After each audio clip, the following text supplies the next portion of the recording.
Congress party ने अपने manifesto में जिन बातों का उल्लेख किया है वह भारत जैसे दुनिया के सबसे बड़े लोकतंत्र के लिए एक बहुत खतरनाक संकेत करता है।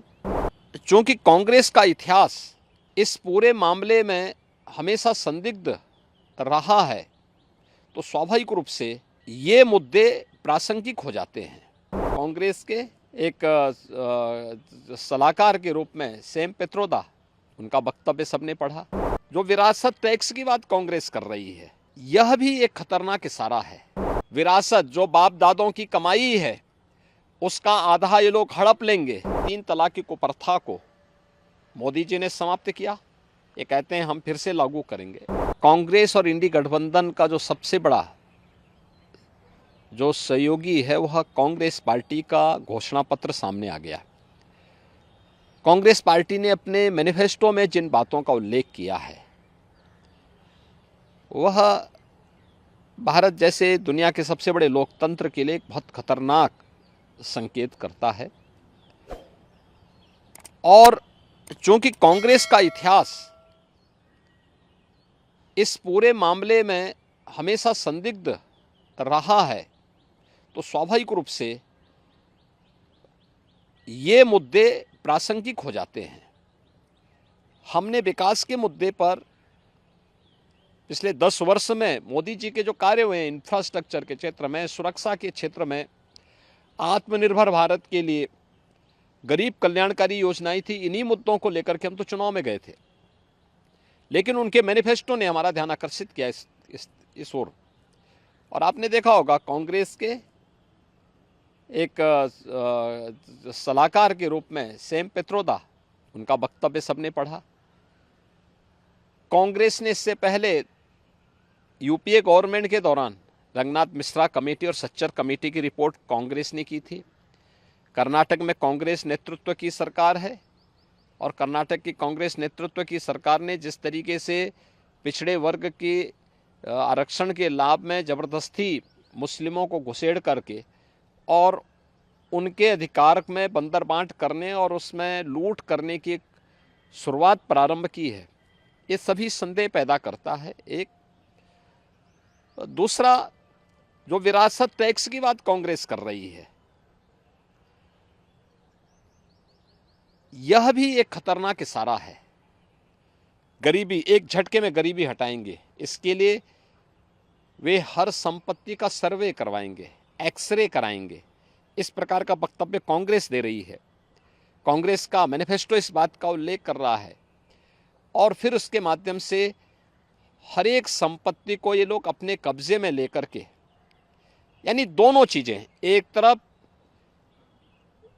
ये लोग देश के अंदर मजहबी आधार पर देश के विभाजन की आधारशिला रखना चाहते हैं, दूसरी तरफ किसी ने मेहनत से अगर अपनी संपत्ति अर्जित की है, घर बनाया है, कोई प्रॉपर्टी बनाई है, खास तौर पर हमारी माताएं बहनें अपने लिए जेवर खरीदती हैं, उसको ये अपने अधिकार में ले लेंगे। विरासत जो बाप दादों की कमाई है, उसका आधा ये लोग हड़प लेंगे। और तीसरा, व्यक्तिगत कानून, पर्सनल लॉ को पुनः लागू करने की बात, 3 तलाक की कुप्रथा को मोदी जी ने समाप्त किया, ये कहते हैं हम फिर से लागू करेंगे। यानी महिलाओं का इससे बड़ा अपमान हो ही नहीं सकता। तो स्वाभाविक रूप से इस देश का विभाजन जिन कारणों से हुआ था, अगर कोई राजनीतिक दल आज के दिन पर भी उन मुद्दों का उल्लेख करते हुए देश को उधर ले जाने का प्रयास करेगा, तो उसका विरोध हर हाल में होगा। भारत के अंदर नक्सलवाद पूरी तरह समाप्ति की ओर है।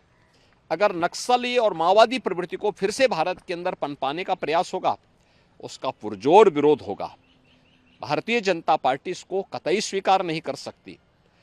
देश के अंदर यहाँ की जनता जनार्दन की संपत्ति पर, भ्रष्टाचारियों की संपत्तियों के खिलाफ कार्रवाई पहले से सरकार कर रही है।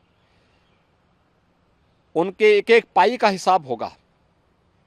लेकिन एक कॉमन मैन को प्रताड़ित करने के लिए, उसके खून पसीने की कमाई पर कोई डकैती डालने का प्रयास होगा, तो इसको भारतीय जनता पार्टी स्वीकार नहीं कर सकती है। और कांग्रेस और उसके सहयोगी दल देश की राजनीति का तालिबानीकरण करने के पर उतारू हो रखे हैं।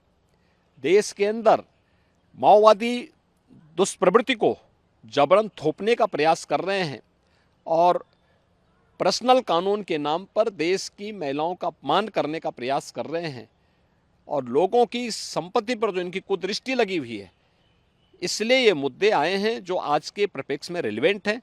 और इन मुद्दों को इसीलिए भारतीय जनता पार्टी पुरजोर तरीके से उठा करके जनता जनार्दन का ध्यान आकर्षित कर रही है कि सत्ता से लोग अभी कोसों दूर हैं, इनकी मानसिकता क्या है आपके प्रति, यह आप देख सकते हैं। और इसीलिए उस पर लगातार सरकार जो है, इस पर जो है लगातार भारतीय जनता पार्टी ध्यान आकर्षित कर रही है जनता जनार्दन का कि जागरूक हो जाओ। ये लोग जिस मंशा के साथ आ रहे हैं, इससे पहले कि इनके मंशा के अनुरूप इन लोगों को सफलता प्राप्त हो, इनके मंसूबों पर पानी फेरने का एक वक्त आपके पास है।